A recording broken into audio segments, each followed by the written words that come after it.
जवाहर उत्कर्ष योजना में कक्षा 6वीं की परीक्षा के लिए कल के वीडियो में हमने बात किया था पहले खंड की, मतलब अंग्रेजी के सेक्शन की बात हमने कर ली थी, पार्ट ए।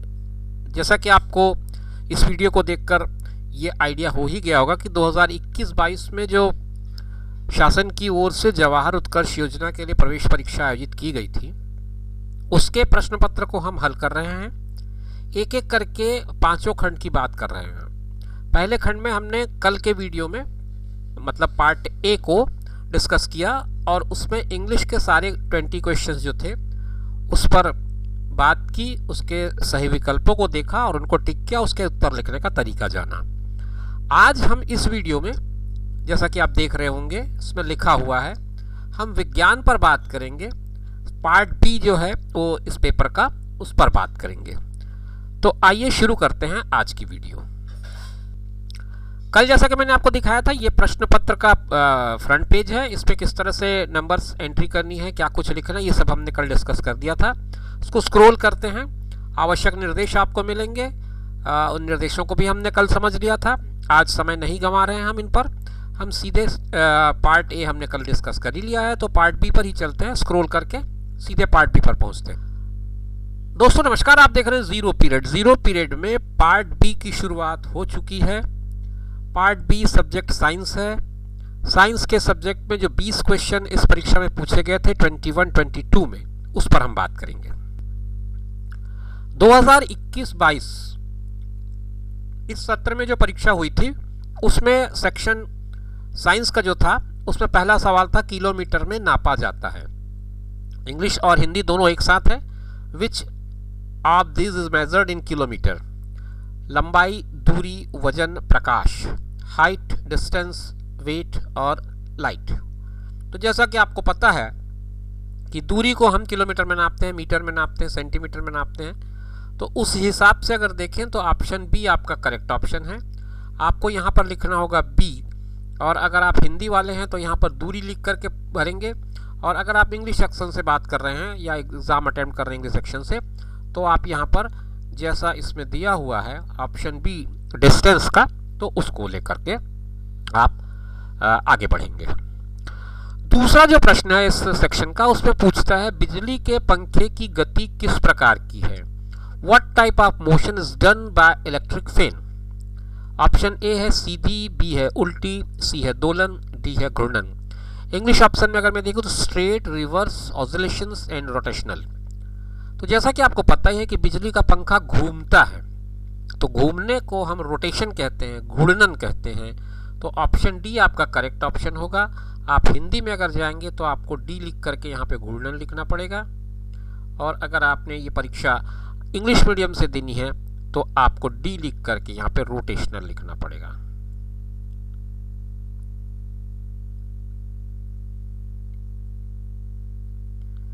तो ये इस तरह से दो प्रश्न आपने हल कर लिए। प्रश्न क्रमांक 3 कहता है कंप्यूटर का दिमाग कहलाता है, और इंग्लिश में इसी क्वेश्चन को फ्रेम किया गया, which is called the brain of computer? इनमें से कौन कंप्यूटर का ब्रेन कहलाता है, कंप्यूटर का दिमाग कहलाता है? ऑप्शन से कीबोर्ड, सीपीयू, मॉनिटर और माउस। इंग्लिश में भी ऑप्शन यही रहेंगे क्योंकि ये शब्द जो है वो अंग्रेजी से ही लिए गए हैं। तो जैसा कि हमको ये जानकारी है कि जब हम कंप्यूटर पर काम करते हैं तो सारा कुछ प्रोसेस जो होता है वो सीपीयू में होता है। तो सीपीयू ही एक तरह से उसका माइंड होता है, और कंप्यूटर के लैंग्वेज में कंप्यूटर के माइंड को हम सीपीयू कहते हैं। सेंट्रल प्रोसेसिंग यूनिट इसका फुल फॉर्म होता है।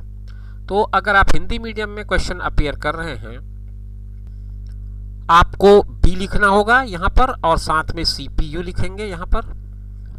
और अगर आप अंग्रेजी मीडियम में जा रहे हैं तो आप कोई बी पे टिक करके, चाहे टिक ना भी करें मगर आंसर यहाँ पे इस तरह से मेंशन जरूर करेंगे।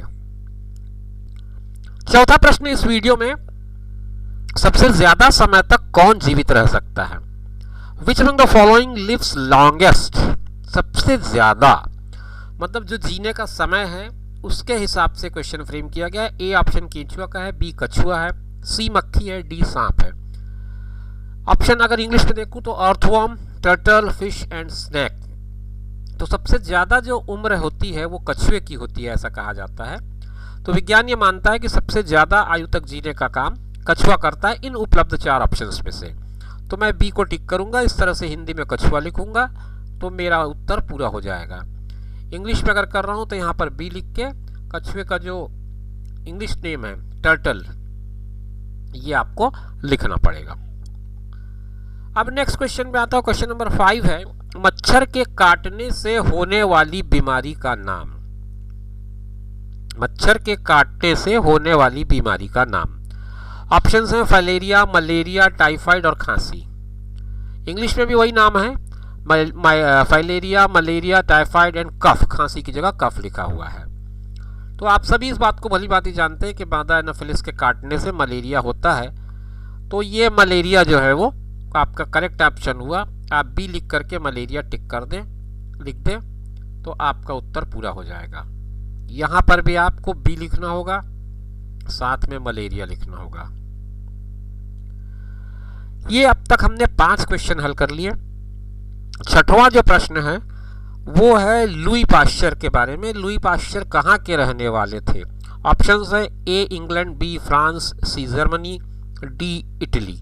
इंग्लिश में इसी क्वेश्चन को फ्रेम किया है, Louis Pasteur lived in England, France, Germany and Italy. इसका सही जवाब फ्रांस है। लुई पाश्चर जिसने टीके की खोज की थी वो फ्रांस में रहते थे। तो आपको फ्रांस लिखना पड़ेगा यहाँ ऑप्शन बी चूज करते हुए। इंग्लिश हिंदी दोनों में उत्तर में कोई फर्क नहीं है, केवल आपको स्पेलिंग के साथ लिखना पड़ेगा इंग्लिश में और हिंदी में हिंदी के साथ। इस पेज का जो आखिरी सवाल है वो है कि ब्रेल लिपि के आविष्कारक कौन थे? Option A Louis Pasteur, B Louis Braille, C Graham Bell, D madam Curie. English में क्वेश्चन है Braille script was invented by Louis Pasteur, Louis Braille, Graham Bell, madam Curie. इसका सही जवाब है option B Louis Braille. Louis Braille ने Braille लिपि की खोज की थी, जो कि 1 मिनट में उत्तर पूरा लिख दूं, फिर मैं आपको थोड़ा सा इसके बारे में बता दूं कि लुई ब्रेल ने ये जो खोज की थी उससे ऐसे व्यक्ति जिनको दिखाई नहीं पड़ता, जो दिव्यांगजन की श्रेणी में आते हैं, आंख के कारण दृष्टि बाधित लोग होते हैं, उनके पढ़ने के लिए ये पद्धति का खोज किया था और उनका नाम था लुई ब्रेल। और उन्हीं के आधार पर, उन्हीं के बनाई गई पद्धति, उन्हीं के बनाए डिवाइस और उन्हीं के बनाए तकनीक के आधार पर ब्रेल लिपि के माध्यम से बच्चे इसकी पढ़ाई करते हैं। या बच्चे ही क्यों, वो व्यक्ति जो आंख से किसी तरह से बाधित है, दृष्टि बाधित है और दिव्यांग की कैटेगरी में आता है। अगला सवाल क्वेश्चन नंबर 8 है। क्वेश्चन नंबर 8 में आपसे ये पूछता है हमारे शरीर में हड्डियों की कुल संख्या है। The total number of bones in our body is 106, 206, 306, 406, 106, 206, 306 and 406। ये ऑप्शंस है, आपको बताने हैं कितने बोन्स हमारे शरीर में होते हैं। वैज्ञानिक धारणाओं की अगर मैं बात करूं तो इसमें 206 जो है वो करेक्ट आंसर आता है। वैज्ञानिक धारणाओं के अनुसार मनुष्य के शरीर में 206 हड्डियां होती हैं। तो ऑप्शन बी में 206 दिया हुआ है, आप 206 पे जा सकते हैं और बी उत्तर लिख सकते हैं। दोनों ही जगह 206 ही लिखना, इंग्लिश हो या हिंदी हो, अंकों का मामला है, कोई बड़ी चिंता की बात नहीं है। 9वां प्रश्न आप ध्यान से पढ़िए, चींटियों की कितनी टांगे होती हैं? An ant has dash legs। इसमें हिंदी मीडियम में देखिए ऑप्शन ए है 5, ऑप्शन बी है 4, ऑप्शन सी है 3, ऑप्शन डी है 3। ऑप्शन सी और डी दोनों में 3-3 लिखा है, जबकि इंग्लिश मीडियम में अगर आप इसको देखते हैं तो ऑप्शन ए 5 है, बी 4 है, सी 6 है और डी 3 है। तो ऐसे क्वेश्चन अगर आए तो एक बार तो ज़रूर आप अपने कक्ष में जो पर्यवेक्षक है उनसे बात कर लें, उन्हें बता दें। वैसे ऐसी परिस्थितियों में जो अंग्रेज़ी का रूपांतरण होता है उसे हम सही मानते हैं और सही उत्तर भी यहीं पर है। सी जो है 6 जो है इसका करेक्ट ऑप्शन है। अब चूंकि करेक्ट ऑप्शन इसमें है नहीं तो उस हिसाब से आपको और ज़्यादा चौकन्ना रहना पड़ेगा। तो इसका सही जवाब है 6। आगे बढ़ते हैं। 10वां सवाल है, घर्षण उत्पन्न होता है सतहों के आपस में रगड़ने से, वस्तुओं के फिसलने से, वस्तुओं के गिरने से, वस्तुओं के लुढ़कने से। डी जो ऑप्शन क्वेश्चन 10 है उसको इंग्लिश में फ्रेम कर रहा है, friction is generated by rubbing of to surfaces, sliding of objects, falling of objects and rolling of objects. तो इसका जो सही जवाब है ऑप्शन ए है। आपको ये पूरा लिखना पड़ेगा, सतहों के आपस में रगड़ने से।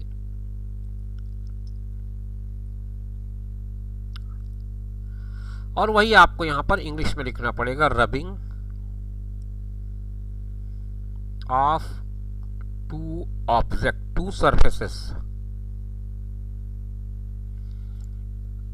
अगला जो सवाल है वो जीव विज्ञान से संबंधित है। चिकनी शल्क युक्त चमड़ी होती है, dash has soft scaly skin. इसका जो सही उत्तर है वो मछली है। ऑप्शन और है आपके पास, छिपकली, खरगोश, गिरगिट, लिजार्ड, फिश, रैबिट एंड चैमलॉन। तो आपको क्या करना है कि जो सही ऑप्शन है उसको टिक करना है और लिखना है नीचे पूरा ऑप्शन को। तो मछली आप यहाँ पे टिक लगा दें। सॉरी, अगर टिक नहीं भी लगाते हैं तो आपको उत्तर तो लिखना ही पड़ेगा। बिना उत्तर लिखे आपको मार्क्स नहीं मिलेंगे। इस वीडियो में आगे बढ़ते हैं। 12वें नंबर के प्रश्न पर हम पहुंच चुके हैं। जब तुम अपने दाएं हाथ से कंघी करते हो तो दर्पण में कौन सा हाथ उठा दिखेगा? आपको पता ही है कि दर्पण में ठीक उल्टी बात होती है, दायां का बायां और बायां का दायां दिखता है। तो अगर हम दायां हाथ उठाएंगे तो बायां दिखेगा। इंग्लिश में आते हैं, when you comb your hair with right hand then which hand will left in the mirror and. तो दायां की जगह बायां दिखेगा, तो ऑप्शन आपका जाएगा बायां। थोड़ा सा इंग्लिश में लिखेंगे तो लेफ्ट लिखना पड़ेगा, हिंदी में लिखेंगे तो आपको बायां लिखना पड़ेगा। यहां लिख दीजिए लेफ्ट। अब थोड़ा सा स्क्रॉल करना पड़ेगा पेज को, पेज आगे बढ़ाते हैं। इस पेज में 2 और क्वेश्चन रह गए हैं। हमारे प्रदेश के इस्पात के प्रसिद्ध कारखाने का नाम क्या है, ये पूछा है प्रश्न क्रमांक 13 में। 4 ऑप्शन है, भिलाई इस्पात संयंत्र, उरला संयंत्र, NTPC Bilaspur, SECL Korba.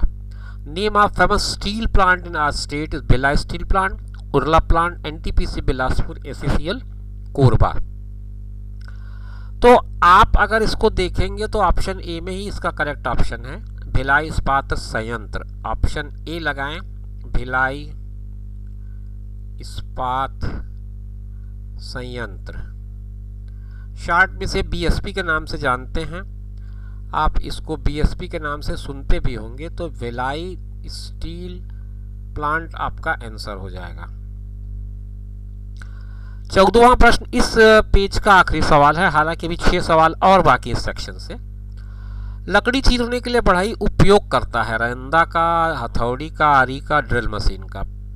Options आप इंग्लिश में अगर सुनेंगे, क्वेश्चन इंग्लिश में सुनते हुए ऑप्शन भी देख लेते हैं।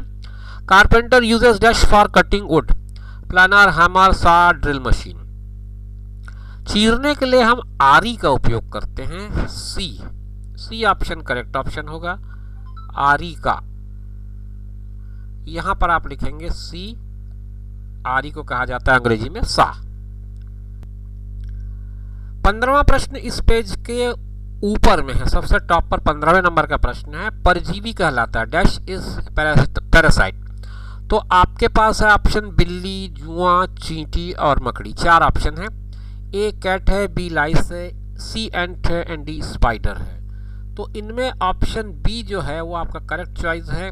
बी ऑप्शन जुआ जो है, जिसे जू भी कहा जाता है और इंग्लिश में इसे लाइस कहते हैं, LICE, लीज, लाइस, जैसा भी आप इसको पढ़ लें। तो आपका जो करेक्ट ऑप्शन हो जाएगा बी ही होगा, उसमें आप बी में टिक लगा दें और आगे बढ़ सकते हैं। ATM का पूरा नाम क्या है, 16वां प्रश्न है। और इस प्रश्न का जो उत्तर होगा वो आपको अगर समझना हो तो पहले आप पूरा ध्यान से पढ़ना, 4 ऑप्शन को। पहला ऑप्शन है ऑटोमेटेड टोटल मशीन, दूसरा है ऑटोमेटिक टोटल मशीन, फिर है ऑटोमेटिक टेली मशीन, फिर ऑटोमेटेड टेलर मशीन। और जब आप ऑटोमेटेड टेलर मशीन पढ़ते हैं तो यही आपका करेक्ट आंसर हो जाता है। तो डी में आप लिखेंगे ऑटोमेटेड टेलर मशीन। इंग्लिश में भी यही चीज है, ये पूरा का पूरा आपको कॉपी करना पड़ेगा डी में।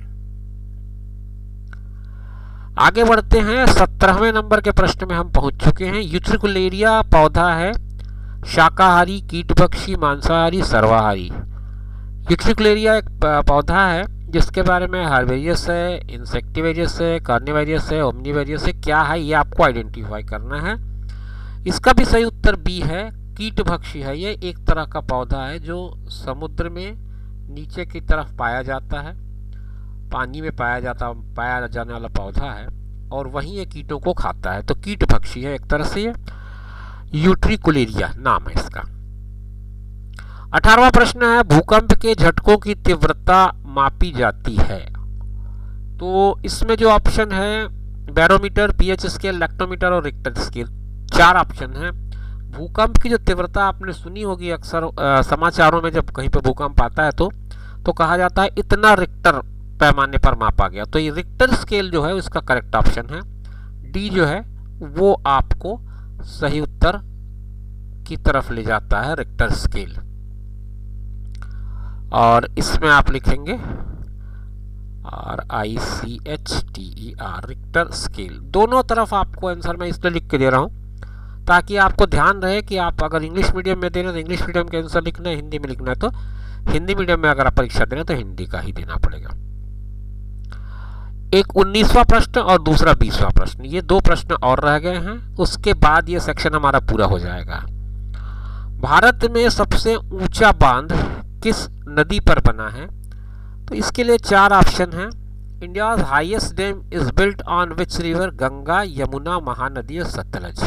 तो सबसे ऊंचा बांध जो है वो भाखड़ा नंगल को कहा जाता है। हालांकि टिहरी बांध आजकल इसकी श्रेणी में ऊपर आया है, मगर जो प्रश्न के ऑप्शन है उसके हिसाब से मैं समझ पा रहा हूँ तो भाखड़ा नंगल सतलज पर बना हुआ बांध है जो सबसे ऊंचा की कैटेगरी में आता है। तो आप डी ऑप्शन को ले लेंगे, सतलज नदी। यहां पर भी आपको लिखना होगा सतलज रिवर। रेशेदार जड़ पाया जाता है, वीडियो का आखिरी सवाल होगा और विज्ञान के खंड का भी आखिरी सवाल होगा। ऑप्शन है धान के पौधे में, चने के पौधे में, मूंग के पौधे में, उड़द के पौधे में। आपको जो उत्तर मिलेगा सही वो पहले ही ऑप्शन पे मिल जाएगा, धान के पौधे में। यहां भी आप सीधे लिख दीजिए पेडी प्लांट। तो मित्रों ये इस तरह से पूरा का पूरा आपका साइंस सेक्शन पूरा हो गया हमारा।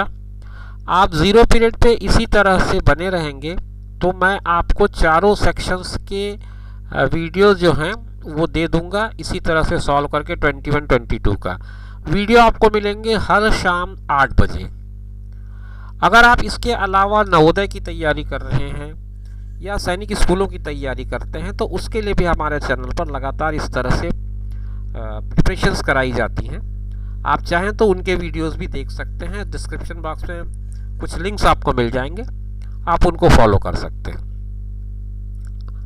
इसी के साथ हम इस वीडियो को यहीं पर ख़त्म करते हैं। फिर अगला सेक्शन का जो वीडियो होगा वो कल आपके साथ हम शेयर करेंगे और कल हम आपसे बात करेंगे नेक्स्ट सेशन के बारे में। नमस्कार।